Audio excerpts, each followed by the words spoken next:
Amados, eu estou que nem o apóstolo João. Eu não vos trago algo novo, mas aquilo que desde o princípio eu já tenho aqui pregado, hoje será pregado mais uma vez. Eu falarei sobre uma passagem que mexe muito comigo, que eu tenho trabalhado há pouco tempo, e como eu disse na semana passada, creio que só concluirei esta mensagem, e se concluir, no término da minha vida. É sobre Jesus no Getsemane. Eu quero convidá-los para que nós abramos nossas Bíblias no Evangelho de Jesus Cristo. Nós leremos os relatos do apóstolo Mateus. O capítulo que será lido é o capítulo de número 26. Nós leremos a partir do versículo 36 até o versículo de número 46.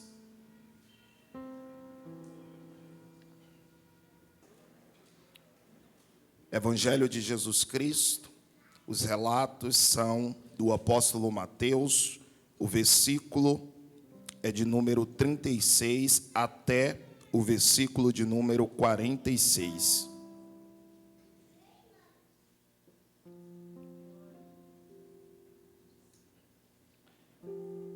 A epígrafe textual, ou seja, o título é este, na Bíblia que nós usamos aqui na igreja, a NAA. Jesus no Getsemane.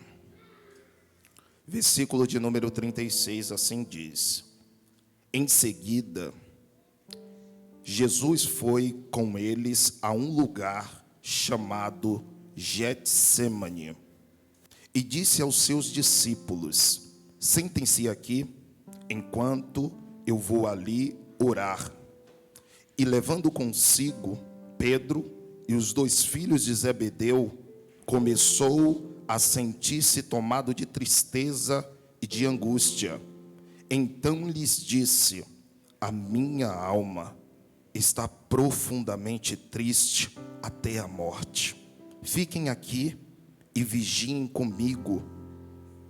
E adiantando-se um pouco, prostrou-se sobre o seu rosto, orando e dizendo: Meu Pai, se é possível, que passe de mim este cálice, contudo, não seja como eu quero, e sim como tu queres. E voltando para os discípulos, achou-os dormindo, e disse a Pedro: Então nenhuma hora vocês puderam vigiar comigo? Vigiem e orem, para que não caiam em tentação. O espírito, na verdade, está pronto, mas a carne é fraca. Retirando-se pela segunda vez, orou de novo, dizendo: Meu Pai, se não é possível que este cálice passe de mim sem que eu o beba, faça-se a tua vontade. E voltando, achou-os outra vez dormindo, porque os olhos deles estavam pesados. Deixando-os novamente, foi orar pela terceira vez, repetindo as mesmas palavras. Então voltou para os discípulos e lhes disse: Vocês ainda estão dormindo e descansando? Eis que é chegada a hora, e o Filho do Homem está sendo entregue nas mãos de pecadores. Levante-se, vamos embora. Eis que o traidor se aproxima. Glória a Deus. Queridos, meus amados irmãos, eu quero aqui nesta manhã mergulhar nesta passagem com cada um de vocês.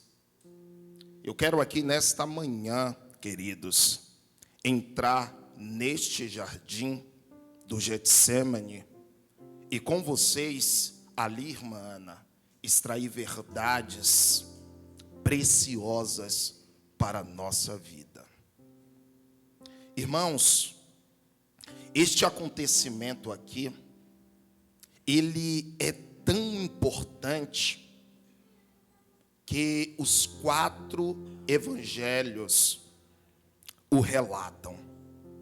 Via de regra, nós vemos que os evangelhos sinóticos,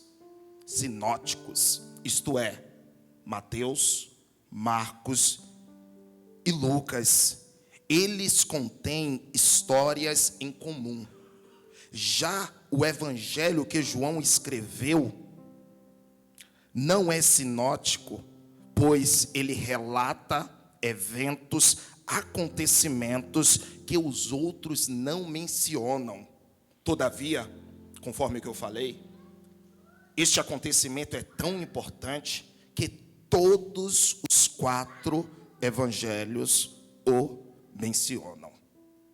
E nesta exposição aqui, nesta manhã, nós trabalharemos os relatos dos 4 evangelhos a respeito deste acontecimento, pois todos eles nos darão informações preciosas para a nossa compreensão e aplicação desta mensagem em nossa vida. Amados, também é importante nós termos em mente, primeiramente nesta manhã, que este texto é muito profundo. Ele é extremamente profundo. Este texto relata algumas coisas que estão além da minha, da sua, da nossa compreensão humana. Aqui nós veremos que Jesus não era apenas Deus, aquele que está acima dos sofrimentos humanos, mas enxergaremos que ele também era homem. E por isso, o veremos em estado de profunda tristeza. Ao abordar os sofrimentos de Jesus no Getsêmani, nós devemos ter, queridos, a humildade de confessarmos que nesta vida nós nunca compreenderemos por completo o que Jesus Cristo passou aqui, sua tristeza, sua agonia, o peso que estava sobre os seus ombros. Todavia, irmãos, algumas coisas Jesus faz questão que os discípulos e nós soubéssemos, para que aprendêssemos algo com este acontecimento. Antes desse momento aqui, pastor Jefferson, no Getsêmani, nenhum dos discípulos viu Jesus Cristo desta forma, tão triste, abatido. Nenhum. Aqui, os discípulos viram o lado mais humano da pessoa de Jesus Cristo. Irmãos, essa situação aqui no Getsêmani aconteceu na quinta-feira à noite, antes da sexta-feira da paixão. O Senhor Jesus Cristo seria traído nesse mesmo dia e seria crucificado no dia seguinte às 9 horas da manhã.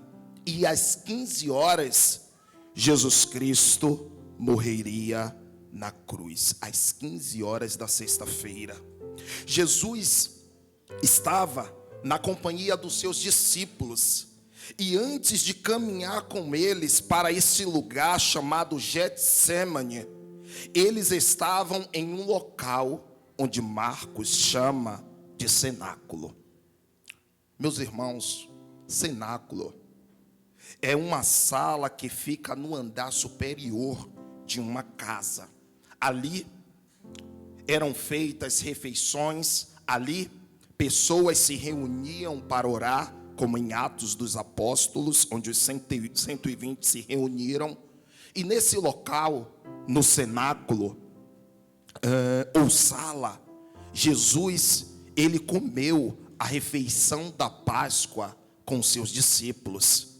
Nesse local, o Senhor Jesus indicou quem haveria de traí-lo, referindo-se a Judas. Ainda nesse local, no momento em que comiam a refeição da Páscoa, o Senhor Jesus estabelece aquilo que nós celebraremos aqui hoje, a ceia, como nós chamamos, a Santa Ceia. Também nesse local aconteceu uma disputa entre os discípulos acerca de quem seria o maior entre eles. Jesus, vendo essa disputa, ele os corrige e ainda dá exemplo, lavando os pés de cada um deles, ainda no cenáculo. Após tudo isso, Jesus canta um hino e deixa o cenáculo com seus discípulos. Em seguida, como diz Mateus, no início do versículo 36, que é o texto que nós vamos expor aqui hoje, Jesus, juntamente com seus discípulos, se retira do cenáculo e vão para este local chamado Getsemane. Sobre esse momento, Lucas nos diz, no capítulo 22, no versículo 39, que, e saindo Jesus foi, como de costume, para o Monte das Oliveiras, e os discípulos o acompanharam. João também nos diz, no capítulo 18, no versículo 1, que depois de dizer isso, Jesus saiu juntamente com seus discípulos para o outro lado do ribeiro de Cedron, onde havia um jardim, e ali entrou com eles. Juntando todas essas informações, entendemos que o jardim do Getsemane ficava aos pés do Monte das Oliveiras, do outro lado do ribeiro de Cedron. Aquele local, irmãos, e eu preciso falar essas coisas para que você entenda, aquele local, o Getsemane, era ocupado por oliveiras, que são árvores que produzem azeitonas. O próprio nome Getsemane, irmãos, significa prensa de azeite. Lá, as azeitonas eram prensadas para a extração do azeite. E este nome, Fernando, significa, este significado, melhor dizendo, do nome Getsemane, é muito oportuno. Por quê? Porque ali também o Senhor Jesus foi prensado. Ali o Senhor Jesus sofreu horrores. Irmãos, alguns dizem, e eu concordo plenamente, que o Getsemane foi um pré-calvário. Eu vou repetir para você. O Getsemane foi um pré-calvário, pois ali o Senhor Jesus Cristo sofreu antecipadamente tudo aquilo que ele passaria na cruz. Ali ele sofreu. O Getsemane fala acerca de tristeza. O Getsemane fala acerca de oração, lágrimas, solidão, submissão, consolação e vitória. Aleluia. Igreja, eu quero dizer que todos nós, um dia, em algum momento da vida, viveremos um Getsemane. É claro que nada comparado ao que o Senhor Jesus Cristo passou, mas todos nós, alguns já estão vivendo, outros viverão e outros já viveram, mas todos nós um dia viveremos um Getsemane na nossa vida. Irmãos, nós vimos que Lucas diz que Jesus foi como de costume, para o Monte das Oliveiras. João, no capítulo 18, no versículo 2, diz que Judas, o traidor, também conhecia aquele lugar, porque muitas vezes havia se reunido ali com seus discípulos. Jesus havia se reunido ali com seus discípulos. Talvez o proprietário desse jardim era um seguidor de Jesus, e por isso Jesus podia com frequência ir a este local juntamente com seus discípulos. E ainda no versículo 36, Mateus diz que Jesus falou aos discípulos e disse aos discípulos: sentem-se aqui enquanto eu vou ali orar. Jesus chegou àquele lugar com 11 discípulos, pois Judas os havia deixado no cenáculo e foi trair ao mestre. Provavelmente, na entrada do jardim, Jesus pede que seus discípulos se sentem ali. E no versículo 37, Mateus diz: e levando consigo Pedro e os 2 filhos de Zebedeu, começou a sentir-se tomado de tristeza e de angústia. Veja bem, e levando consigo Pedro, grave bem, Pedro e os 2 filhos de Zebedeu. Mateus nos diz que Jesus leva três dos seus discípulos para dentro do jardim: Pedro, Tiago e João, que são os filhos de Zebedeu. Jesus deixa 8 na entrada do jardim e ele vai mais para dentro com apenas 3: Pedro, Tiago e João. Mateus também nos diz que Jesus começou a sentir-se tomado de tristeza e de angústia. A palavra que é usada aqui no original grego para tristeza conota uma profunda dor. E aqui é usada para angústia, conota algo profundo, uma profunda angústia. Irmãos, o que Jesus Cristo está sentindo aqui não é apenas uma tristeza normal, como muitas vezes nós sentimos por coisas pequenas. O que Jesus Cristo está sentindo aqui é algo profundo. Irmãos, eu fico imaginando os discípulos nesse momento, pois preste atenção, Jesus antes estava alegre, cantando hinos, estava também dando várias instruções no cenáculo e provavelmente no caminho para o Getsêmani. Agora, algo muda no mestre. Ele já não está mais alegre, ele começa a entristecer-se, seu semblante muda. Agora seu semblante é de alguém angustiado, de alguém triste. Creio eu que os discípulos perceberam essa mudança e talvez lhe fizeram uma pergunta: mestre, o que está acontecendo? Está tudo bem com o Senhor? Mateus, no versículo 38, diz que Jesus fala para seus discípulos: então lhes disse, a minha alma está profundamente triste até a morte. Fiquem aqui e vigiem comigo. Queridos, Jesus Cristo disse que a alma dele estava profundamente triste até a morte.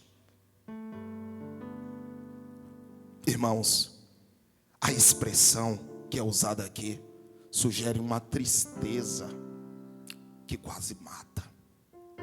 A expressão grega sugere uma tristeza que quase mata.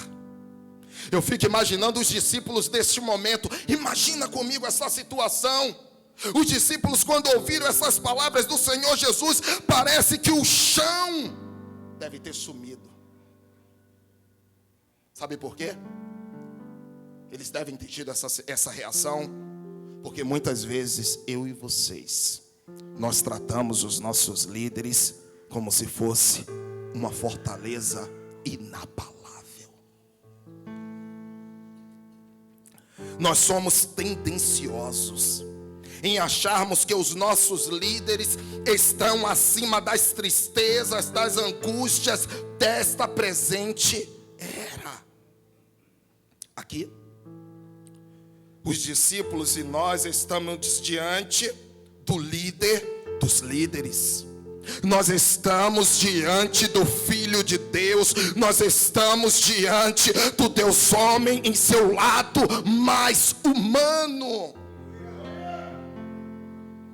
Quando nós olhamos para o Getsêmani, enxergamos a humanidade do nosso Senhor Jesus Cristo de uma forma muito clara, e nos identificamos com Ele, pois nesse lugar Jesus sofreu os horrores da vida, e mediante as suas atitudes aprendemos muitas coisas.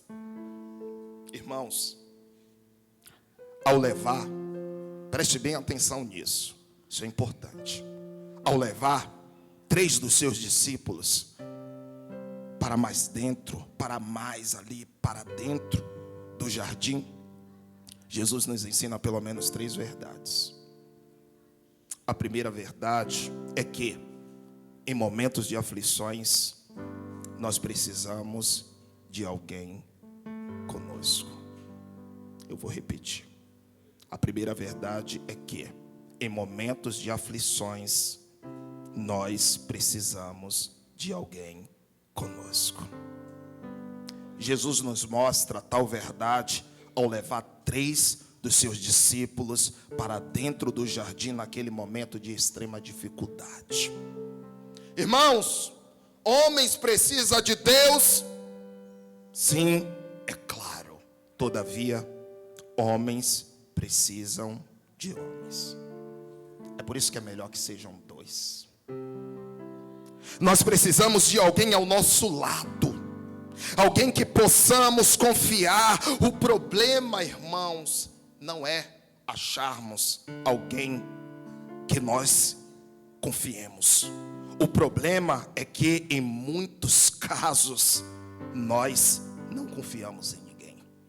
Achamos que não precisamos de ninguém em tais momentos. Achamos que devemos passar por tais momentos sozinhos. Não é dessa forma? Eu fico pensando, meus irmãos, se Jesus Cristo nos deu esse exemplo, quem somos nós para fazermos algo diferente? Acharmos que devemos em tais momentos nos isolar, nos trancar, desligar o nosso telefone e não recebermos ninguém. Queridos, a igreja é uma em Jesus Cristo. E por sermos um, devemos consolar uns aos outros.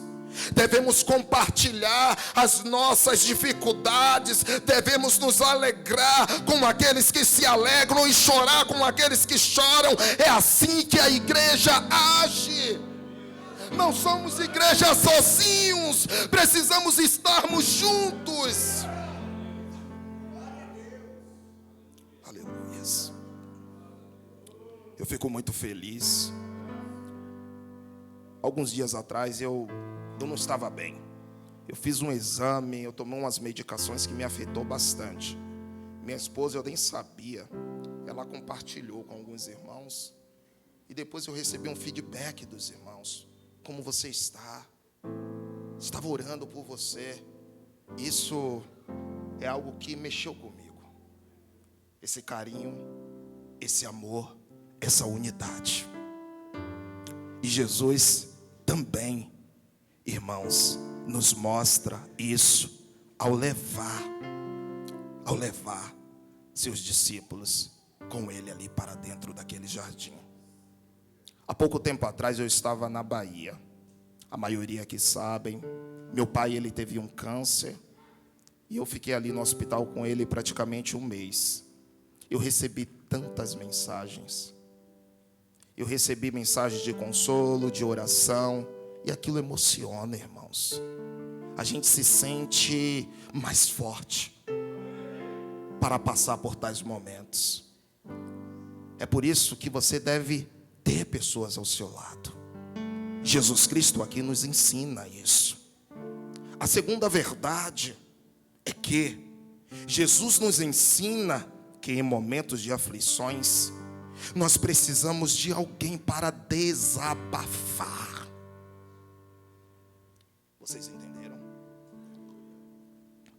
Irmãos, Jesus também demonstra tal verdade ao abrir seu coração para os seus discípulos e dizer que a sua alma estava profundamente triste até a morte. Ele levou 3 e para os 3 ele rasgou seu coração. Queridos, como é bom ter um ombro amigo para desabafar.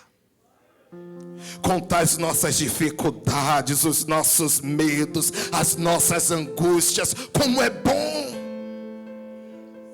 Muitas vezes nós guardamos tantas coisas, muitas.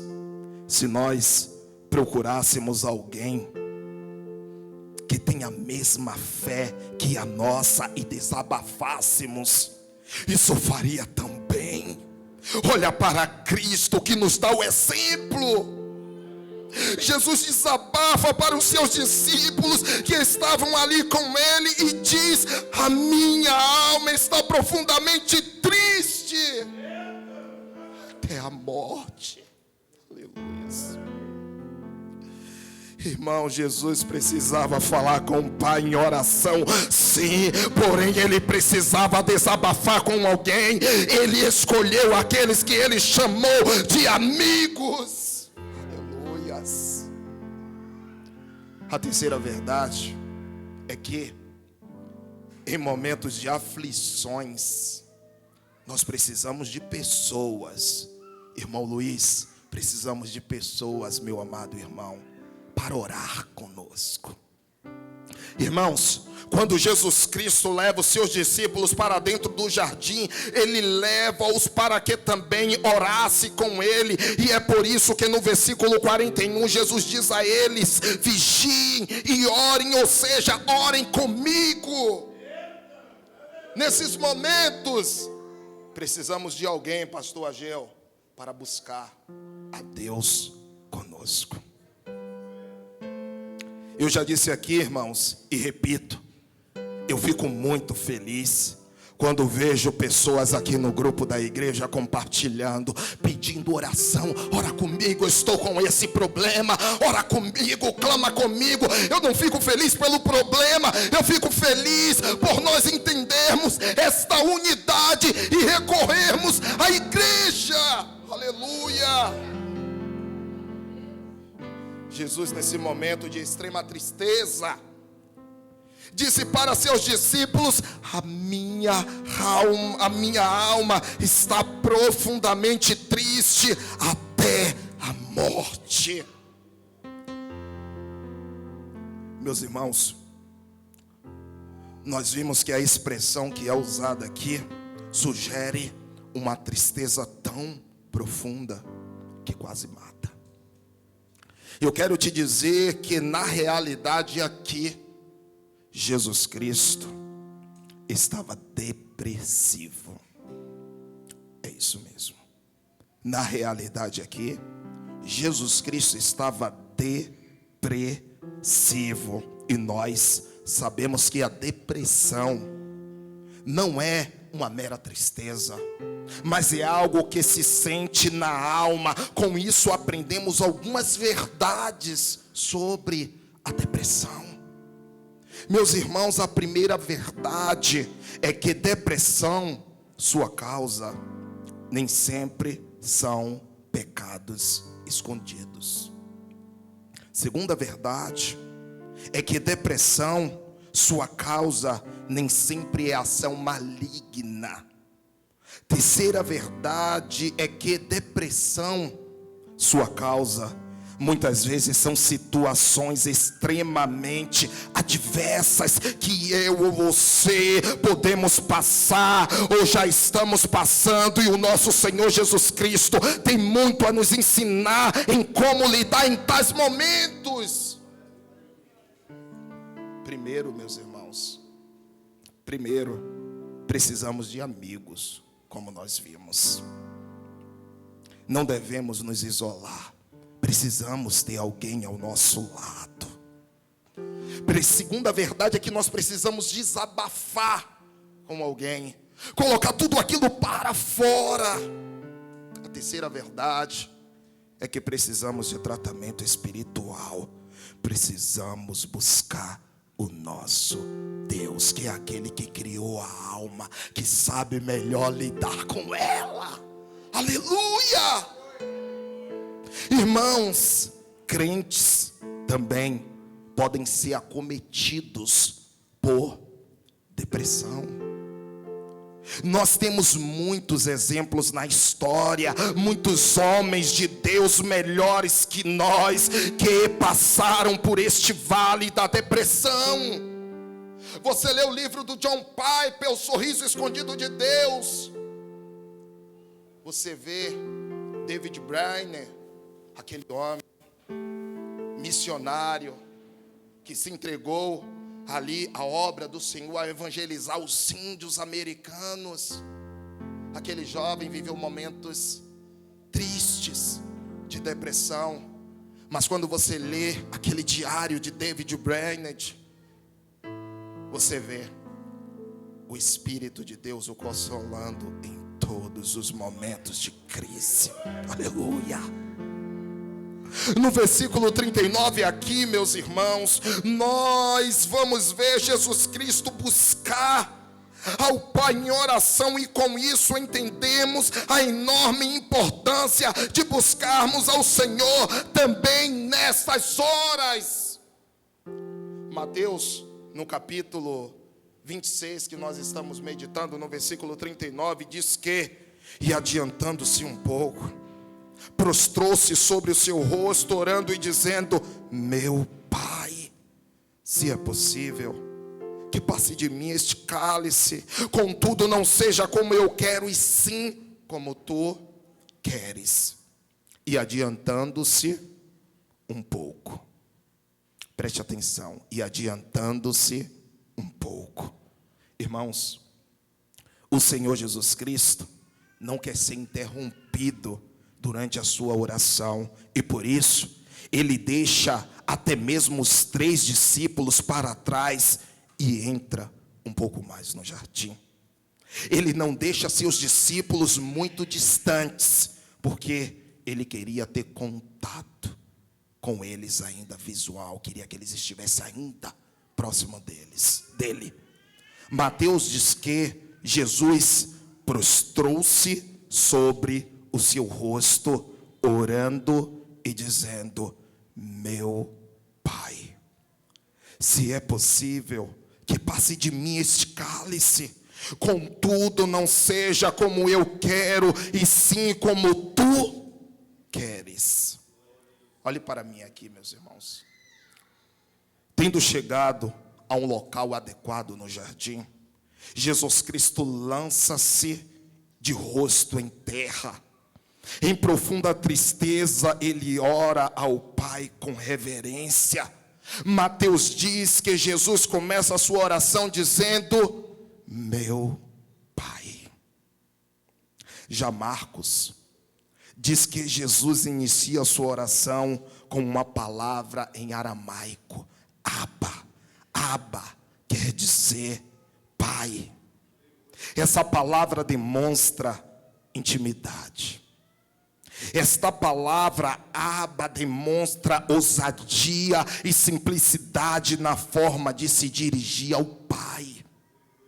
Também esta palavra, meus irmãos, Abba, provê uma clareza da consciência de Jesus, de que ele era o Filho de Deus, e de sua disposição de beber o cálice como obediência à vontade do Pai. Irmãos, Jesus continua a sua oração, dizendo: se é possível, que passe de mim este cálice. Preste atenção aqui. Jesus continua a sua oração dizendo o quê? Se é possível, que passe de mim este cálice. Queridos, eu creio que nós devemos estar pensando neste momento sobre qual seria o motivo da angústia, da tristeza de Jesus Cristo, porque de todo esse sofrimento, qual era o motivo, qual era a causa? Olha aqui para mim que isso é de extrema importância. É importante que nós saibamos que toda tristeza pesando sobre Jesus Cristo, motivo da sua angústia, o porquê de todo este sofrimento, estava ligado ao cálice que ele beberia em submissão ao Pai. Por isso o Filho está aqui sofrendo por causa deste cálice. O que representa o cálice que Mateus relata aqui no versículo 39. Irmãos, o cálice que Jesus beberia não se resumia apenas ao sofrimento, à traição, ao abandono dos discípulos e sua morte. Sim, meus irmãos, essas coisas estavam incluídas, mas não se resume apenas a isto. Este cálice amargo que Jesus beberia e que o levou a tanto sofrimento, estava muito mais relacionado ao desamparo por parte do Pai na cruz, estava relacionado à ira do Pai que haveria de cair sobre o Filho, pois na cruz Jesus Cristo tomou o pecado dos seus eleitos e levou sobre si.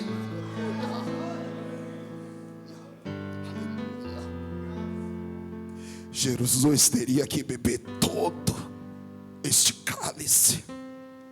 Cálice no Antigo e no Novo Testamento muitas vezes está ligado ao juízo de Deus.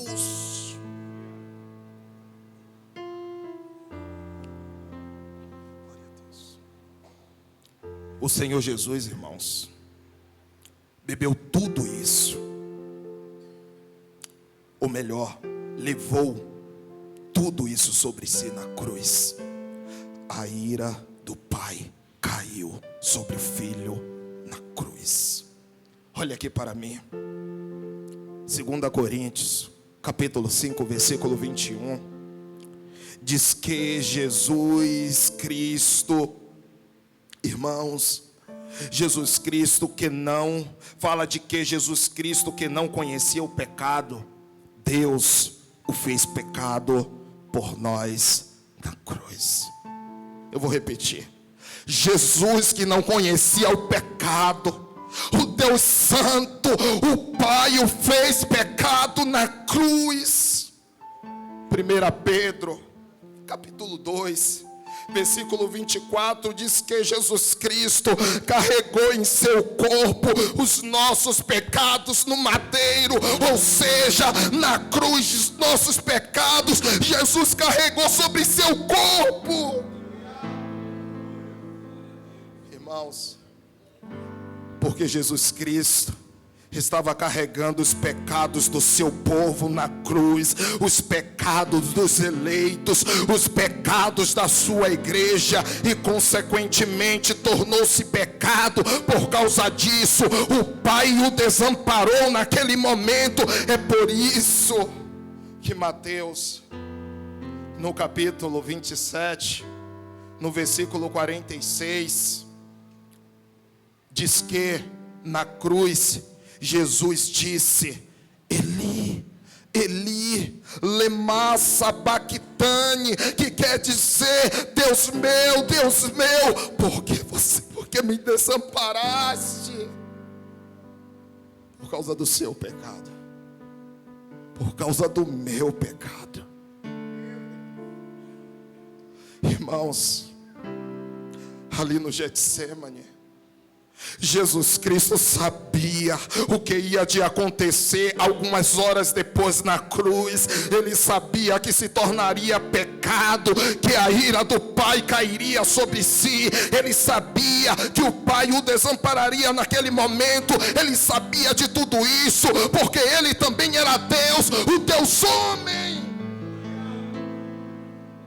Imagine o santo que não comunga com pecado, vendo tudo aquilo que aconteceria com ele, o sofrimento. É como, irmãos, é como que se houvesse uma ruptura na Trindade. Isaías diz que Deus, o que faz separação entre Deus e homem é pecado. E na cruz o Filho se torna pecado. É como se houvesse uma separação.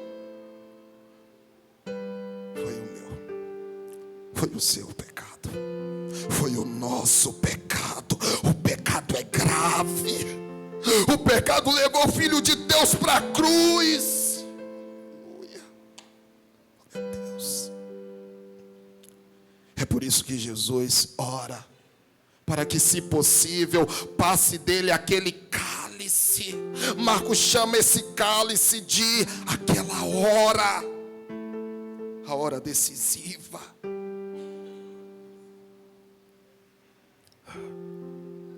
O sofrimento no Getsemane foi pior, irmãos, foi pior do que qualquer outro sofrimento que Jesus passou depois dele.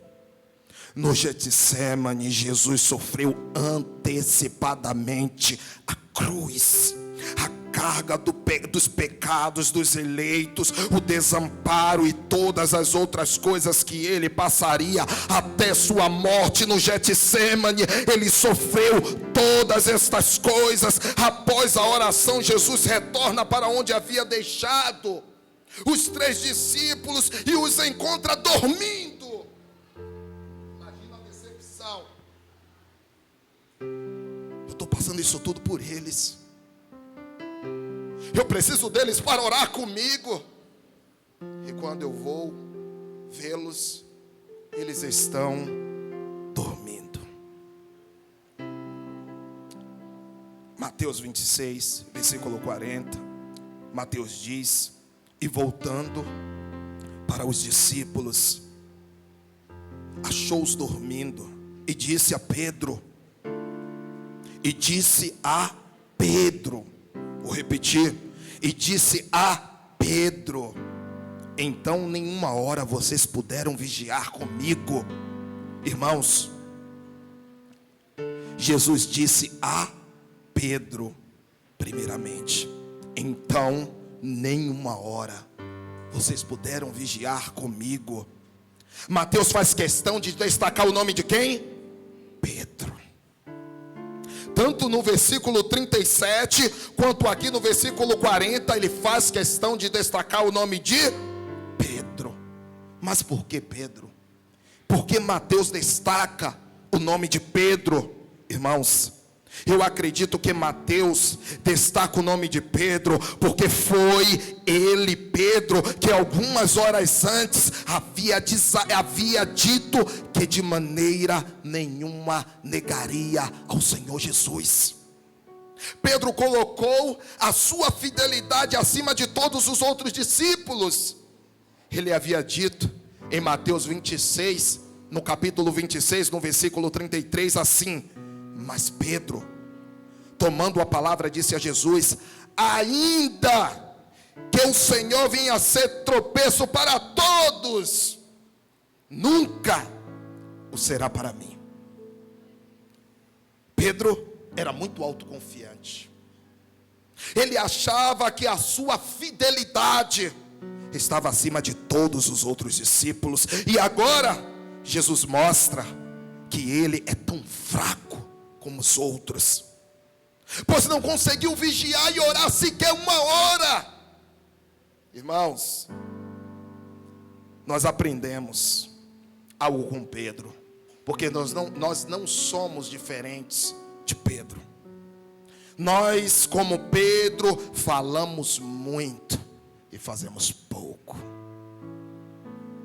Eu e você falamos muito e fazemos pouco, muito pouco. Nós devemos saber algo que Pedro também deveria, que nós não somos nada e não podemos nada se não for a graça de Deus, sequer o buscamos. Agora, Jesus Cristo diz aos 3 discípulos,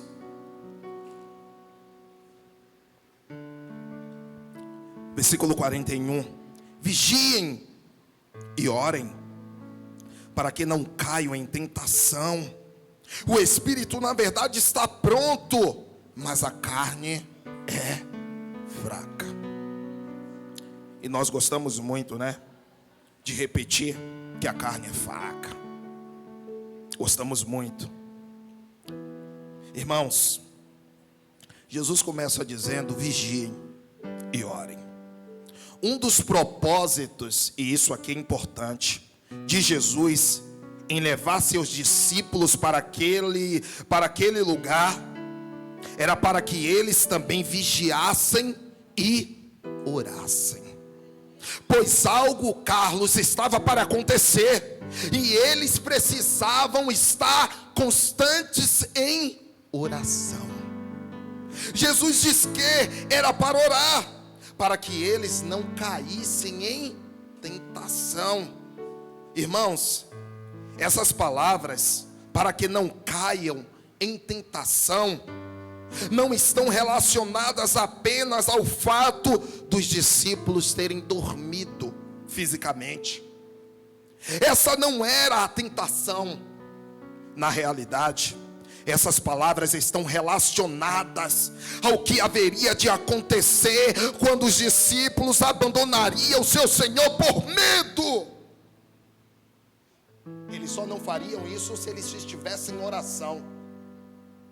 Nós só não negaremos o Senhor se permanecermos constantes em oração.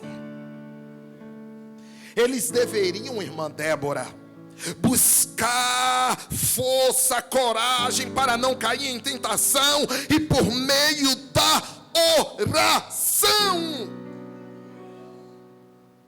Jesus ainda diz: o Espírito na verdade está pronto, mas a carne é fraca. Jesus assume que a nossa carne, a minha e a sua, é fraca, de fato. O teólogo D.A. Carson diz que essas palavras não é uma referência ao Espírito Santo, mas faz uma distinção entre a fraqueza física do homem, que se refere à carne ser fraca, e os nobres desejos de sua vontade, que se refere ao espírito estar pronto. Eu tenho desejo, eu estou sendo sincero, eu vou com o Senhor até a morte. Pedro estava sendo sincero, mas ele não atentou que a carne é fraca.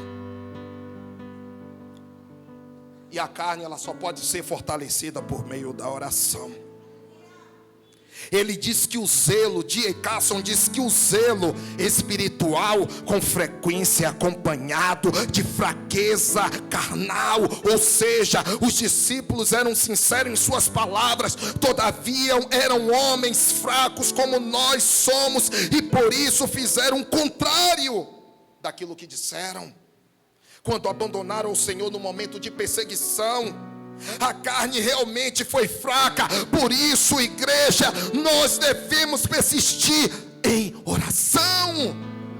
Talvez você tenha pensado: por que eu tenho cedido ao pecado?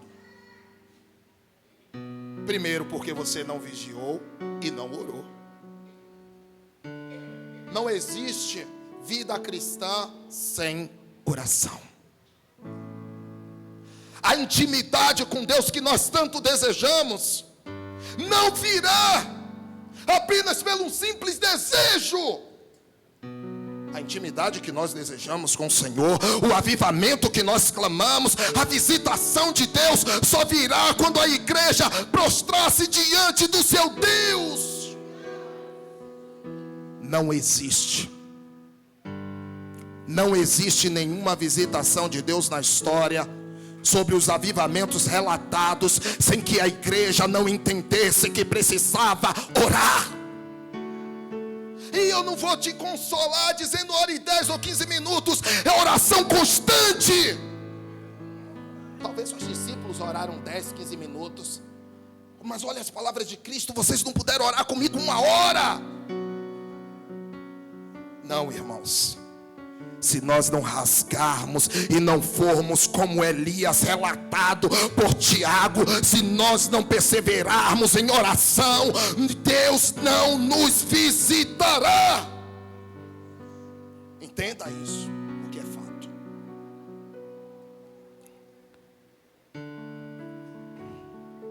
Queridos, conforme o que eu falei, não faltava sinceridade nos discípulos. O que faltava era poder. E por isso eles deveriam orar. Poder para não negar o seu Senhor. Eu vou pular aqui algumas coisas porque o horário já é meio-dia. No versículo 42, meus irmãos, Mateus diz que Jesus, retirando-se pela segunda vez, orou de novo dizendo: meu Pai, se não é possível que este cálice passe de mim sem que eu beba, faça-se a tua vontade. Irmãos, Jesus novamente se retira para orar. Ele faz uma oração muito parecida com a que fez antes, relatada no versículo 39. Mas, pelo que parece, as ênfases nas duas orações são diferentes. Na primeira oração, Jesus começa pedindo para que, se possível, vou repetir, Jesus começa a oração pedindo para que, se possível, passe dele aquele cálice. Agora, na segunda oração, ele começa dizendo que, se não é possível que este cálice passe de mim sem que eu o beba, faça-se a tua vontade. O que está acontecendo aqui, meus irmãos, com essas ênfases diferentes? O que aconteceu aqui é que, mediante a persistência em oração, o Senhor Jesus Cristo estava obtendo vitória sobre o sofrimento e a tristeza, e consequentemente negando cada vez mais a sua vontade e submetendo-se à vontade do Pai, como ele estava fazendo. É pela oração que nós submeteremos a nossa vontade. É persistindo em oração que nós conseguiremos cumprir a vontade do Pai sobre nossa vida. É persistindo. A oração muda o nosso foco. A oração muda a nossa ênfase. Sem oração nós vivemos para nós mesmos, para nossas vontades serem feitas. Mas com oração nós temos capacidade de negar a nós mesmos, para que a vontade de Deus seja feita em nossa vida. Se não é possível que este cálice passe de mim sem que eu beba, faça-se a tua vontade. Diferente da nossa oração, queremos que a nossa vontade seja ouvida, nossa oração seja ouvida no céu e a nossa vontade realizada na terra. A oração de Jesus Cristo é que a vontade do Pai seja feita. Aleluia. Irmãos, caminhando para o fim, no versículo 43, Mateus diz que Jesus Cristo retorna aos discípulos e os encontra mais uma vez dormindo. E voltando-se, achou-os outra vez dormindo, porque os olhos deles estavam pesados. No versículo 44, Mateus diz que Jesus mais uma vez vai orar. Deixando-os novamente, foi orar pela terceira vez, persistência, repetindo as mesmas palavras. Lucas, relatando exatamente este momento, no capítulo 22, no versículo 44, Lucas diz que o Senhor, estando em agonia, orava mais intensamente. E acontecia o que? O suor dele se tornou como gotas de sangue caindo sobre a terra. Irmãos, nós não sabemos se de fato o suor de Jesus se transformou em sangue, pois o texto ele não deixa claro. O texto diz como gotas de sangue. A ciência médica diz que é possível. O pastor Ageu até falou sobre isso no domingo passado. A ciência diz que isso, o suor se tornar gotas de sangue, é causado por uma violenta comoção mental. E eu entendo, meus irmãos, que foi este realmente o ponto culminante dos sofrimentos de Cristo no Getsêmani, a sombra da cruz. Glória a Deus. Glória a Deus. Irmãos, a obediência do Senhor implica em ir para a cruz. Eu vou repetir, eu quero que você assimile e guarde. A obediência do Senhor Jesus implica em cruz. A obediência de Jesus Cristo implica em cruz. E este mesmo Cristo, Ele nos chama a carregarmos a nossa cruz. Não existe cristianismo sem cruz. Não existe. O que é a cruz, pastor Francisco? Irmãos, quando você de fato toma a sua cruz, você começa a identificar-se com os sofrimentos de Cristo. Sabe o Cristo que foi rejeitado? Sabe o Cristo que foi perseguido? Sabe o Cristo que orou para que a vontade do Pai seja feita? É a cruz. É a cruz. Tudo isso faz parte da minha e da sua cruz. A obediência, a renúncia, muitas vezes a perseguição, muitas vezes abandonar coisas que nós tanto gostamos, abandonar nossa vontade. Isso é identificar-se com Cristo, isso é carregar a cruz. A pergunta que nós fazemos para nós mesmos: a cruz é uma realidade na nossa vida? Você já tomou a sua cruz? Será que você largou a sua cruz no caminho? O Senhor está te chamando nesta manhã. É hora de carregar a tua cruz. É hora de novamente pegar a sua cruz e identificar-se com aquele que vos chamou. E de fato, para irmos totalmente para o fim, Mateus nos diz no versículo 45 e 46: então voltou para os discípulos e lhes disse: vocês ainda estão dormindo e descansando? Eis que é chegada a hora, e o Filho do Homem está sendo entregue nas mãos da mão de pecadores. Levantem-se, vamos embora.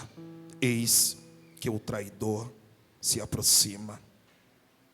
Meus queridos, depois de persistir em oração, Jesus se levanta naquele jardim vitorioso e pronto para para vencer. Aleluia. O esmagamento na prensa de azeite estava acabado. Jesus se levantou da oração divinamente confortado. Lucas diz no versículo 43 do capítulo 22 que um anjo foi enviado para consolá-lo, para consolar Jesus Cristo. Enquanto ele persistia em oração, Jesus Cristo está pronto para consumar a sua vitória na cruz. Deixa eu te falar uma coisa, irmãos, preste atenção. No jardim, Adão perdeu o paraíso, e também no jardim o paraíso foi conquistado por Jesus Cristo. Aleluia. Aleluias.